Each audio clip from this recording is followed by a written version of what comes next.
In him was life, and the life was the light of men. And the light shineth in the darkness, and the darkness apprehended it not. John 1:4-5. Blessings, happy Hanukkah, and Merry Christmas to all of our friends and family. And Hanukkah begins tomorrow evening and lasts for 7 more nights, 8 nights altogether. We want to invite you to a series of videos that we'll be doing over the next 10 days for Hanukkah, and hope you can experience the blessed time with us. Those of you that are joining maybe don't know the backstory of all of this. Mr. Hanukkah is what my family called me for years when our girls were small. We celebrated the holidays around the cross, the Christmas tree, and the Hanukkah menorah, or as would usually correct me, the Hanukkah. We are by no means Jewish, not at all. None in my heritage that I know of. Yet there is a very interesting thing that is tightly connected with Hanukkah, the New Testament, and Gentiles with aspects to this holiday. And we're going to see those.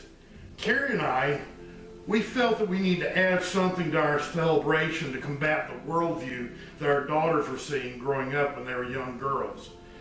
It was certainly different from what a traditional Hanukkah gathering would be. Not that I actually know what that looks like. Except for the Hanukkah candles, I don't think there probably were any similarities. But universally, fixed in the minds of men, women, and children around the world is a notion that there's something special at this time of the year, in December.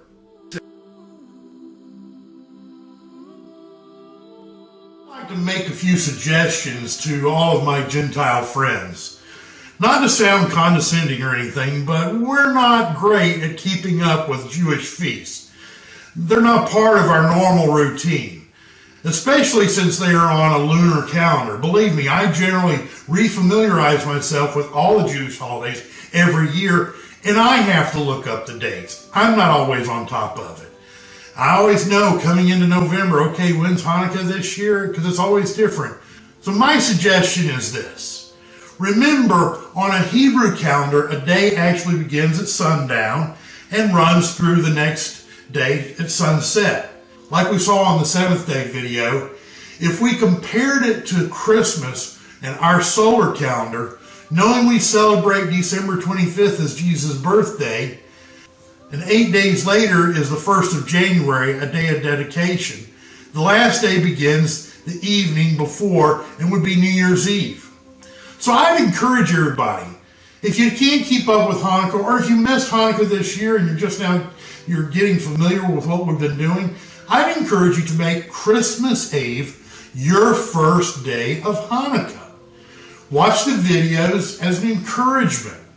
I've done this in the past before, as well as some of my friends. It's easier to keep up with, and it actually makes that time between Christmas and New Year's a time of real true reflection on what the Lord's done. Here's some notes. A menorah or Hanukkah. This is actually a menorah, what was found in the temple. It actually has 7 branches, but the middle one is still level. The Hanukkah has 9 candles, as we've seen before, with the one raised in the middle. Now, there's some other modern Hanukkahs that do different things with the candle height, placement of candles. But anyway, you can find this. All you need to do is put it in your internet browser, Hanukkah for sale, Hanukkah menorah for sale, and all sorts of offerings pop up. I mean, you can get them cheaper or very expensive. Now, ours, menorah, Hanukkah, it's actually not a cheap one. It's all brass. But it does look like it's had its better days. I'm not really sure how we came by it. Someone had given it to my mother years ago. I was probably a little kid.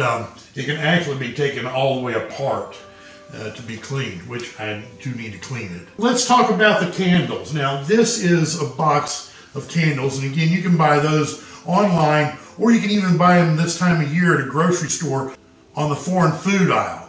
Now, I'll say this, I bought mine online, and the reason why I did is because they're a little bit larger, higher quality than what you can get normally in a grocery store. So that's why I bought mine online. Each box comes with 45 candles. I know that might seem to be an odd number, but you'll appreciate it. It's the exact number you'll need for all 8 days of Hanukkah. The 2 candles and plus the servant candle. So there's one more than there are days. So 2 for the first day, 3 for the second, all the way down to the 8th day where you have 9. You add those all up together and there's 45 candles. Now these candles that I have here, these actually have been burning just an hour, pretty much up to an hour. Now these are burned down. Now these are actually the ones that I use for the day 8. They burn through the production time on that, and I've got them burning now. They will have lasted at least an hour. Also, let me give you a little bit more information on candles in Hanukkah. Now, candles will usually fit inside the holder, but I've found that there's usually some slop. In other words, the candles wobble and tilt really bad. You may have noticed that whenever I put the servant candle in after I've lit them, I'll actually hold the bottom of it to the adjacent candle. That way it melts the wax, or it makes it soft, and when I push it down into that center holder, it'll stick straight. New candle, which I don't have one out of a box right now, it has wax on the tip of the wick. And so you have to melt the wax on the tip of the wick for the wick to start to burn. So it would take a long time, not a long time, but a few seconds before the wick would catch on fire. And so what I did learn, a little trick, was I first lit each one of the candles just a little bit, just to get the wax off of it before I started the celebration. That way, when I actually went to light each of those candles lit pretty fast. So please join us tomorrow evening, and I'll send out our first evening's video. Happy Hanukkah, be blessed, Shalom.